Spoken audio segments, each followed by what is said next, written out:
આ બહુ ગંભીર બાબત છે જે વાત કરી રહ્યા છીએ. શું છે આખો મામલો? પંચાયત પાસેથી લઈને જે બચ્ચુ ખાબડે આખો ખેલ કર્યો, તો આમાં તો સીધી રીતે બચ્ચુ ખાબડ ઇન્વોલ્વ હોય એવું લાગી રહ્યું છે. તો એને બચાવવા માટે તો આ બધું નથી ને? એટલે પ્રાથમિક દ્રષ્ટિએ આમ જોવા જઈએ તો વિપક્ષના નેતા છે હીરા જોટવા, બરાબર.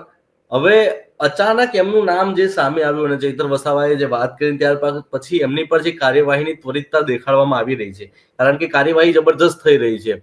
તાત્કાલિક એસઆઈટી બની, એસઆઈટી રચના બાદ એમના પુત્રની 2 દિવસ પહેલા જે છે પૂછપરછ માટે એમની અટકાયત કરવામાં આવી. ત્યાર પછી આજે જે છે એમની પણ ધરપકડ કરવામાં આવી.